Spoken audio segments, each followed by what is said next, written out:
Chapter 8 comparing quantities exercise 8.3 question number 11। सबसे पहले हम क्वेश्चन रीड करते हैं। क्वेश्चन क्या है? क्वेश्चन है हमारे पास, in a laboratory the count of bacteria in a certain experiment was increased at the rate of 2.5% per our.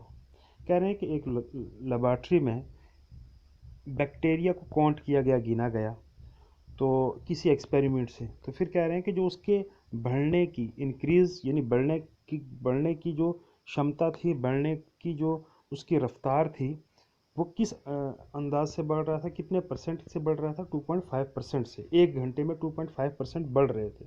फिर कह रहे हैं find the bacteria at the end of 2 hours. कह रहे हैं कि 2 घंटे के बाद बताओ कि वो बैक्टीरिया बढ़कर कितने हो गए होंगे, जबकि if the count was initially 5,06,000। कह रहे हैं कि जब शुरू में जहाँ से काउंट करना शुरू किया था, उस वक़्त शुरू में कितने थे? 5,00,000 और 6,000 बैक्टीरिया थे। ठीक है, मैं ब्रीफ कर देता हूँ क्वेश्चन को। कह रहे हैं कि 5,06,000 बैक्टीरिया थे शुरू में, तो लेबॉर्ट्री में उनको देखा गया एक एक्सपेरिमेंट से, तो वो बढ़ रहे थे। वो किस रेट से बढ़ रहे थे? 2.5% से बढ़ रहे थे एक घंटे में।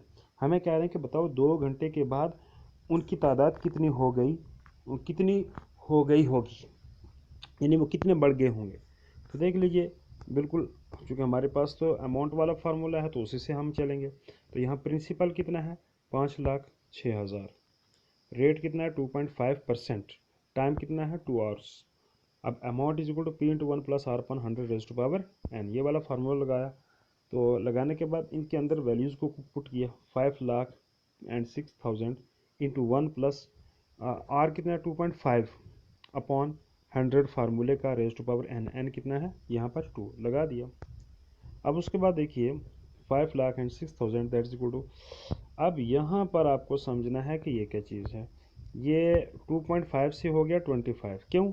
आपको पता है जब पॉइंट को हटाया जाता है तो फिर पूरा नंबर लिखा जाता है, और जहाँ पॉइंट होता है वहाँ 1, और पॉइंट के आगे जितने नंबर हैं उतने 0 लगाए जाते हैं। तो यहाँ पॉइंट को हटाया, 25 बन गया, और नीचे इसके क्या आ गया? 10।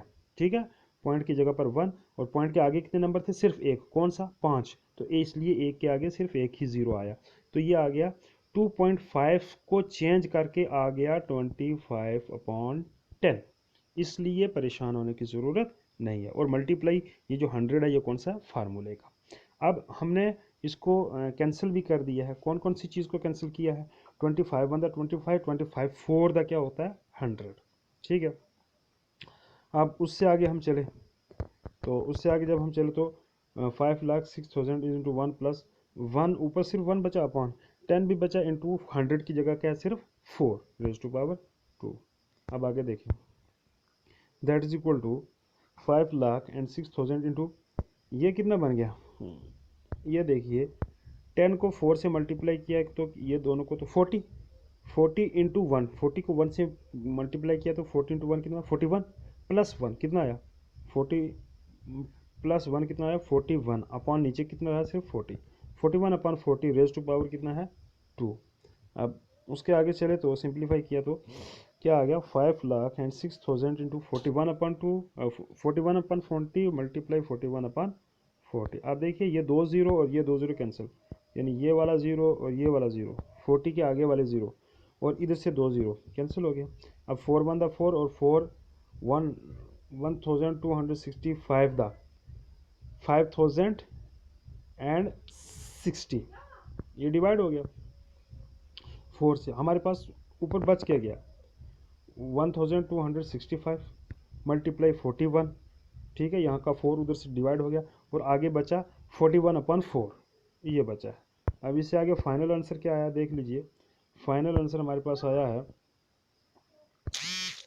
कि ये इन सब ऊपर वालों को, इस वाले को यानी 1,265 मल्टीप्लाई 41 मल्टीप्लाई 41 को मल्टीप्लाई किया तो ये 21,26,465 डिवाइड बाई अभी 4 बाकी है। ठीक है, divide by 4 that is equal to, या 5,31,616.25।